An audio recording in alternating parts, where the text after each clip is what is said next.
Anyone? Oh, I see a hand right there. I'm actually giving out prizes today.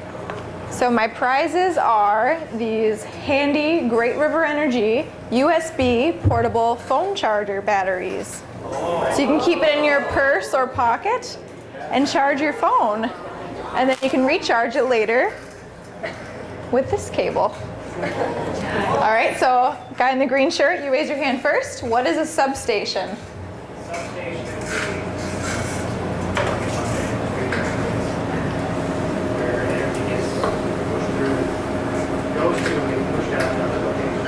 Yes, yes, okay, we can go to the next slide now.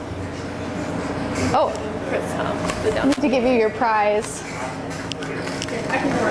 Okay. All right.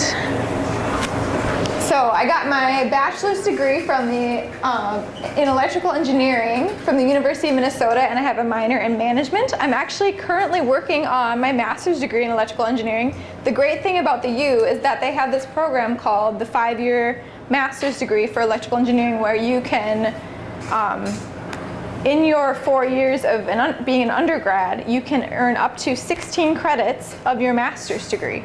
So I was able to earn 13 credits just from putting in extra classes, and I had done some pre-college work before I even got to the U, so that kind of helped me have some extra room in my schedule. So I now have half of my master's degree done upon graduation because of this program. All right. This is down arrow. Down arrow, okay. So I looked on the internet for the starting salary. For electrical engineering, the entry-level average starting salary, it looks like it's about $63,000, and specifically for a power engineering salary, or for example, substation, it's about $67,000. So Great River Energy is co-op owned. It's owned by 28 co-ops. So we don't do any distribution. What we do is we generate power and also purchase power, put it through our bulk transmission lines, put it through our bulk substations, and then step it at the substation. We step it down to a lower voltage, and then transmit it to another substation that belongs to our members, such as Connexus Energy, Right Hennepin Energy. And then they have their own power lines that bring it to your house.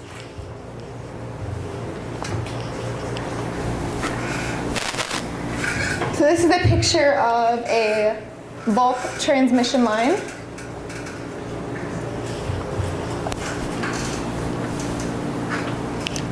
So it's actually an H-frame structure. It's 230 kV, so that's a higher voltage.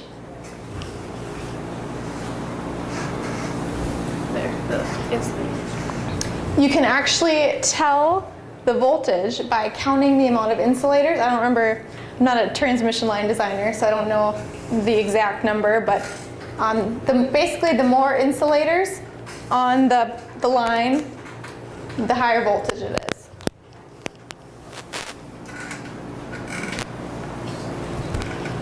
So then there's 3 phases. So now above the 3 phases, we have these things called shield wires. For a prize, who can tell me what a shield wire is used for? Yes? It's for when planes are coming by, they flash and they're doing that, like mentioned. And then when they flash, planes make sure they don't hit them. Not quite. Do you have any other guesses? Oh, now I know. What happens during storms? It's power outages. It protects the cars and stuff from power. No. I'll get back to you on the next question, okay? Sorry. All right. You want a secondary power supply if the power outage goes out, they have a second wire that doesn't give out? No. Who is next? Ellen? Okay. Guy, he was up. Who? That guy. That guy. This one at this red table. Oh, you. Lightning, yes.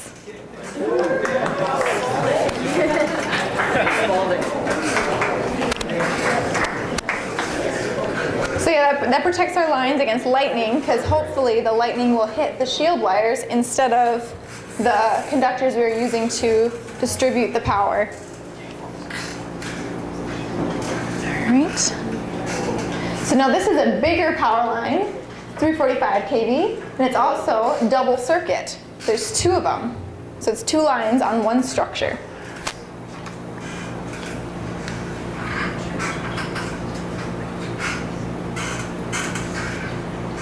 All right, so this is the one that was between the bulk transmission and the distribution. This is so we step it down to a slightly lower voltage, and then we'll end up tapping these lines. The distribution will, and then they'll just bring it down to an even lower voltage and then distribute it to your houses. Okay, so these will be a lot shorter. Sometimes we'll have underbuild on there, so we'll have our transmission, and then a company such as Connexus will build underneath us.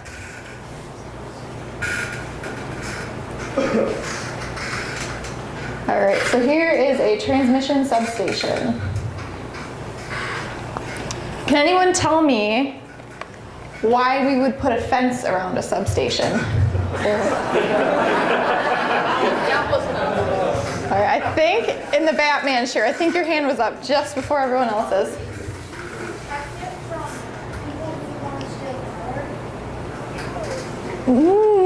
Not really, not really.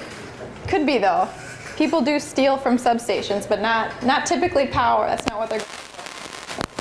Do you see who is next? I think this is Kid in the Blue. Kid in the Blue, which, oh, you again, okay. Keep people out because it's really high electricity and it's very dangerous. Yes, that is one of the reasons. Okay, other reasons are to keep out animals, to make prevent people from stealing copper. There's many different reasons. Okay, so now here is some major substation equipment. I got two more. Let's see, so can anyone tell me what this is and what it does? Oh, back there? Is this either make voltage go higher or lower? Yes, and what is it called? Do you know? Transformer, yep. All right, thank you. So yeah, this will change the voltage. These are very expensive. These can be millions of dollars. They're typically around 1 million, maybe 2 even. So they're very expensive. Let's see what my next slide is. Okay, so I'll do my last one on this slide. Can anyone tell me what this is? Okay. Green shirt? Okay. All right. I think so, right? Yeah. All right. Lowers the voltage. Nope. How about you? Do you know? It helps the This one? It helps the voltage travel longer distances. Nope.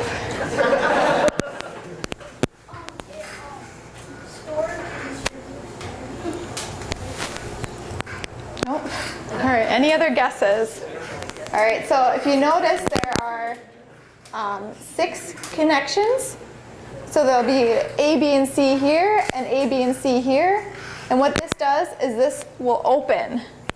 Okay, now why would we want to open it and disconnect it? All right, your hand was up first. So we can make it like a way to release the energy out into the air so it doesn't get all clogged up in there.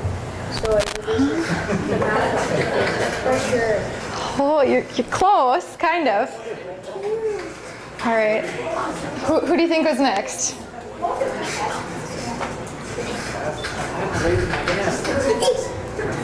Who should I go with? The guy in the red shirt over there. Okay, looks like he knows. In case there's a fault, you want to protect the rest of the system. Oh, you know everything. All right. All right. He's an electrical engineer. Well, he cheated then. Oh, here, I have one more that I can give it. I can ask about this one. I can ask about this one, Allie. Allie, I can just ask about this one. So this one's called a circuit breaker, it will open for a fault. We have something called a relay that will trip and makes it open so that we can isolate the substation from the rest of the system so that we're not feeding the fault with the system. A fault is basically like if a tree falls on the line and all the electricity goes into the ground, into the tree. If we don't stop that, that's where all our power is gonna go. So then the breakers on each side of it will open, so then that part of the line is disconnected from the rest of the system. So does anyone know what this is called? It's very similar to a breaker. One of you guys. Okay.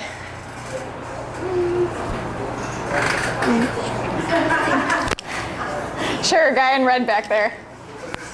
Does it serve as a switch to switch on and off? Yes, you win. It's a switch. You won the last prize. Thanks to everyone who participated. All right. So my typical day of work is I will do site visits just for projects. So sometimes when I have a new project, I will go out to the substation and just kind of see what's out there and make sure it matches the drawings and kind of figure out what my plan is for the project. I'll work on the drawings. I'll do a lot of project management. I have to coordinate with environment, different types of engineers, all sorts of different things, land rights. I'll also order equipment, and then I'll do relay settings so that the breakers can trip if there's a fault. All right, my favorite thing about being an engineer, I'm not quite sure. I really like everything, so haven't found anything yet that I haven't liked. So, yeah, I think that's it. All right.